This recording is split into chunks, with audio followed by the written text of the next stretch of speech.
जय हिंद। मंजिल उन्हीं को मिलती है जिसके सपनों में जान होती है। पंखों से कुछ नहीं होता, हौसलों से उड़ान होती है। तो स्वागत है आप सभी का आपके अपने यूट्यूब चैनल अपना क्लासेस में। आज की इस वीडियो में हम लोग पढ़ने वाले हैं बिहार बोर्ड कक्षा 10वीं कक्षा 10वीं की हिंदी का बहुत इंपॉर्टेंट ऑब्जेक्टिव प्रश्न सब चर्चा करने वाले हैं। तो वीडियो को पूरा देखिएगा, अगर वीडियो को छोड़ दीजिएगा तो बहुत पछताइएगा, क्योंकि ये सब प्रश्न ऐसे ही प्रश्न पूछे जाते हैं। तो वीडियो को पूरा देखिएगा, आपको खुद समझ में आ जाएगा। तो आप सभी से निवेदन है कि वीडियो को पूरा देखिएगा। आते हैं हम प्रश्न की ओर। ये 2023 का मॉडल पेपर है और कक्षा 10वीं का मॉडल पेपर है। आते हैं हम प्रश्न की ओर। आपका आज का पहला प्रश्न है, दूसरे के बच्चे का पालन पोषण करने वाली स्त्री को क्या कहा जाता है? दूसरे के बच्चे का पालन पोषण करने वाली स्त्री को क्या कहा जाता है? तो धाय कहा जाता है। ऑप्शन सी बिल्कुल हो जाएगा सही। ऑप्शन सी धाय कहा जाता है उसे। आपका अगला प्रश्न है, वह घर से बाहर गया, इस वाक्य में कौन सा कारक है? वह घर से बाहर गया, इस वाक्य में कौन सा कारक होगा? तो आपको ध्यान में रखना है, अपादान कारक होगा। अपादान, ऑप्शन डी बिल्कुल सही हो जाएगा। अपादान कारक होगा ऑप्शन डी। आप सभी से निवेदन की वीडियो को पूरा देखिएगा, हो सकता है इसी में से कोई प्रश्न पूछ दे, तो वीडियो को पूरा देखिएगा। लंबोदर शब्द किस समाज का उदाहरण है? लंबोदर शब्द किस समाज का उदाहरण है? तो आपको ध्यान में रखना है, वो है बहुव्रीहि समाज। ऑप्शन सी बिल्कुल सही हो जाएगा। ऑप्शन सी बहुव्रीहि समाज। आपका अगला प्रश्न है, दशमुख शब्द किस समाज का उदाहरण है? दशमुख शब्द किस समाज का उदाहरण है? तो आपको ध्यान में रखना है, ये भी बहुव्रीहि समाज है। दशमुख शब्द किस समाज का उदाहरण है? तो बहुव्रीहि है। ऑप्शन बी बिल्कुल सही हो जाएगा, बहुव्रीहि। अनुवाद में कौन सा उपसर्ग है? अनुवाद में कौन सा उपसर्ग होता है? तो अनुवाद में अनु है जो कि उपसर्ग है। तो ऑप्शन भी बिल्कुल सही हो जाएगा। उपसर्ग वो होता है जो पहले आए, शब्द में पहले आए, तो अनु इसमें पहले आ रहा है, तो ऑप्शन भी बिल्कुल सही हो जाएगा, अनु। अर्थ का विपरीत क्या होगा? अर्थ का विपरीत क्या होगा? तो होगा अनर्थ। अर्थ का विपरीत अर्थक शब्द हो जाएगा अनर्थ। ऑप्शन सी बिल्कुल सही हो जाएगा। ऑप्शन सी अनर्थ। अर्थ का विपरीत शब्द अनर्थ। विज्ञान में कौन सा प्रत्यय है? विज्ञान में कौन सा प्रत्यय होगा? तो आन। आन है जो कि प्रत्यय है। विज्ञान आन, इसमें प्रत्यय। ऑप्शन सी बिल्कुल सही हो जाएगा, आन। ऐसे ही सब प्रश्न पूछे जाते हैं, तो आपको घबराना नहीं है, थोड़ी सी मेहनत कर देना है। इनमें पक्षी का पर्यायवाची शब्द क्या होगा? ये चार ऑप्शन दिया गया, इसमें से पक्षी का पर्यायवाची शब्द क्या होगा? तो परिंदा होगा। परिंदा जो कि पक्षी का पर्यायवाची शब्द है। ऑप्शन सी बिल्कुल सही हो जाएगा, परिंदा जो कि पक्षी का पर्यायवाची शब्द है। वाणी कब 20 के समान हो जाती है? वाणी कब 20 के समान हो जाती है? राम नाम के बिना वाणी है जो कि 20 के समान हो जाती है। ऑप्शन ए बिल्कुल सही हो जाएगा। ऑप्शन ए, राम नाम के बिना वाणी 20 के समान हो जाती है। आते अगले प्रश्न की ओर। बिरजू महाराज ने ठुमरिया किससे सीखी? बिरजू महाराज ने ठुमरिया किससे सीखी थी? तो आपको ध्यान में रखना है, अम्मा से सीखी थी। ऑप्शन ए बिल्कुल सही हो जाएगा। Option A. किसे प्रेम का पीर कवि कहा जाता है? किसे प्रेम का पीर कवि कहा जाता है? तो आपका राइट आंसर हो जाएगा घनानंद को। घनानंद को ही प्रेम के पीर कवि कहा जाता है। ऑप्शन सी बिल्कुल सही हो जाएगा। Option C Ghananand. घनानंद को ही प्रेम का पीर कवि कहा जाता है, ध्यान में रखिएगा।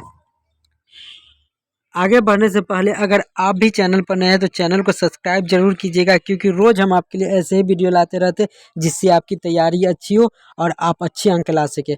आप अच्छे अंक ला सके, इसके लिए हम कामना करते हैं। इसके लिए हम चैनल को सब्सक्राइब जरूर कर दीजिएगा। आप सभी से निवेदन है कि चैनल को जरूर सब्सक्राइब कर दीजिएगा।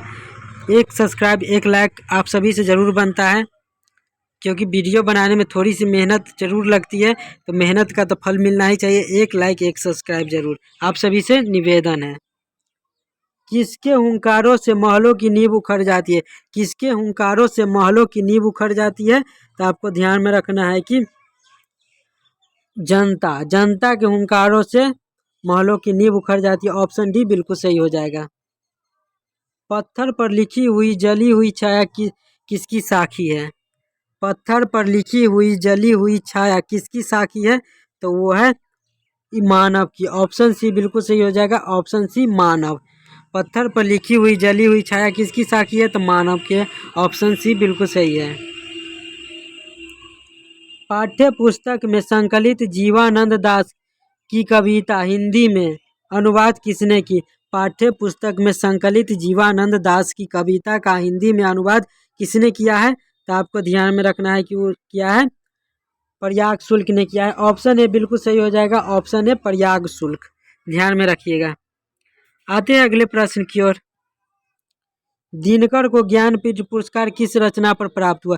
दिनकर को ज्ञानपीठ पुरस्कार किस रचना पर प्राप्त हुआ था? तो आपको ध्यान में रखना है उर्वशी। उर्वशी रचना के लिए ही दिनकर को ज्ञानपीठ पुरस्कार दिया गया था। तो ऑप्शन बी बिल्कुल सही हो जाएगा, उर्वशी। आपका अगला प्रश्न है, कौन सी कृति रसखान की नहीं है? ये 4 ऑप्शन दिया गया, इसमें से कौन सी कृति रसखान की नहीं है? तो प्रेम की फुलवारी जो है कि ये रसखान की कृति नहीं। बाकी बात प्रेम वाटिका, सुजान, रसखान और अष्टधाम ये सभी रसखान की कृति है। तो इसमें आपका राइट आंसर ऑप्शन ए हो जाएगा, ऑप्शन ए प्रेम फुलवारी, क्योंकि इसमें कहा गया कौन सी कृति रसखान की नहीं है। तो इस प्रेम फुलवारी है जो कि रसखान की कृति नहीं है। बाकी बात सभी इसमें दिया हुआ है, ये सभी रसखान की कृति है। कुंवर नारायण कवि है, कुंवर नारायण कवि है तो वह किसके कवि है? तो वह नगर संवेदना के कवि है। ऑप्शन बी बिल्कुल सही हो जाएगा। कुंवर नारायण कवि है, नगर संवेदना के कवि है कुंवर नारायण। कौन सी कृति अज्ञेय की नहीं है? 4 ऑप्शन दिएगा, इसमें से कौन सी कृति अज्ञेय की नहीं है? तो मिलन यामिनी, मिलन यामिनी है जो कि अज्ञेय की कृति नहीं है। ऑप्शन डी बिल्कुल सही हो जाएगा। बाकी बात बावरा, अहेरी, आंगन के पार द्वार और एक बूंद साहस उछली, सहसा उछली, ये सभी अज्ञेय की कृति है। तो ये भी बात आपको ध्यान में रखना है कि बावरा, अहेरी, आंगन के पार द्वार और एक बूंद सहसा उछली ये सभी अज्ञेय की कृति है। इसमें पूछा गया नहीं है तो नहीं है। मिलन यामिनी जो कि अज्ञेय की कृति नहीं है। ऑप्शन डी बिल्कुल सही हो जाएगा इसका। आते हैं अगले प्रश्न की ओर। आपका अगला प्रश्न है, पंपाति को उसकी माँ इलाज के लिए कौन से शहर ले गई थी? पंपाति को उसकी माँ इलाज के लिए कौन से शहर ले गई थी? तो आपको ध्यान में रखना है क्यों ले गई थी? मदुरै। ऑप्शन डी बिल्कुल सही हो जाएगा, ऑप्शन डी मदुरै। मदुरै कहाँ पड़ता है? तो तमिलनाडु में पड़ता है। कवि के अंदेशों में कौन था? कवि के अंदेशों में कौन था? तो एक जानी दुश्मन था। ऑप्शन ए बिल्कुल सही हो जाएगा, एक जानी दुश्मन। कवि के अंदेशों में कौन था? तो एक जानी दुश्मन। भारत माता शीर्षक प्रगीत पंथ के किस वाक्य संकलन से लिया गया है? भारत माता शीर्षक प्रगीत पंथ के किस वाक्य संकलन से लिया गया है? तो आपको ध्यान में रखना है, ये लिया गया है गाम्या से। ऑप्शन बी बिल्कुल सही हो जाएगा, गाम्या।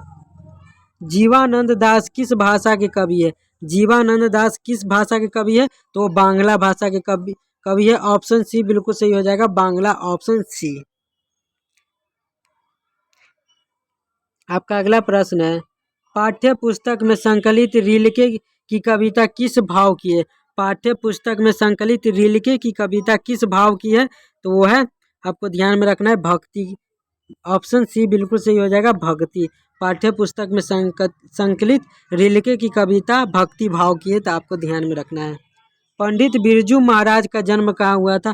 पंडित बिरजू महाराज का जन्म कहाँ हुआ था? तो लखनऊ में हुआ होगा, लखनऊ में हुआ है, आप सभी को पता होगा। ऑप्शन भी बिल्कुल सही हो जाएगा।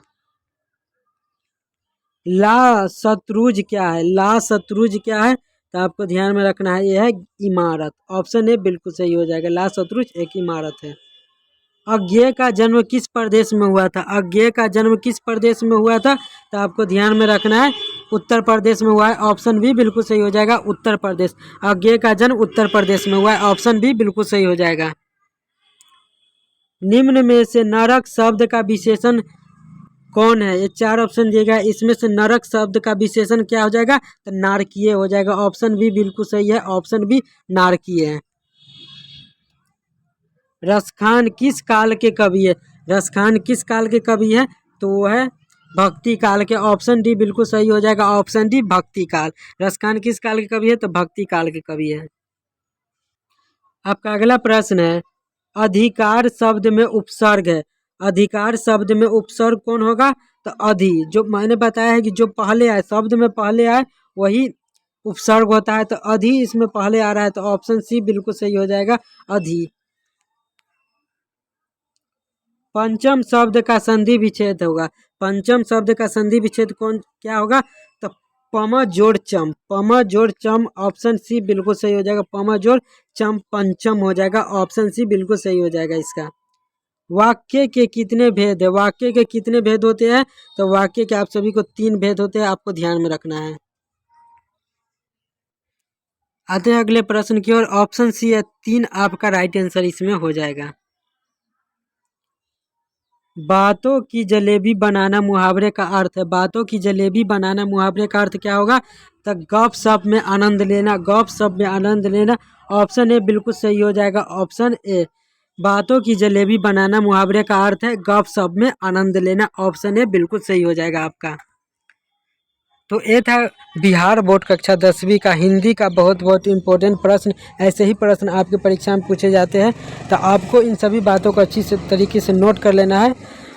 तो आप सभी से निवेदन है, अंत में आप सभी से निवेदन है कि अगर आप भी चैनल पर नए हैं तो चैनल को सब्सक्राइब कर दीजिएगा, क्योंकि रोज़ हम आपके लिए ऐसे ही वीडियो लाते रहते हैं जिससे आपकी तैयारी अच्छी हो और आप अच्छे अंक ला सके। तो इसके लिए हमारे चैनल को सब्सक्राइब कर देना है, वीडियो को लाइक कर देना है। मिलते हैं नेक्स्ट वीडियो में, और अंत में एक छोटा सा प्यारा सा कमेंट कर देना है। मिलते हैं नेक्स्ट वीडियो में। जय हिंद।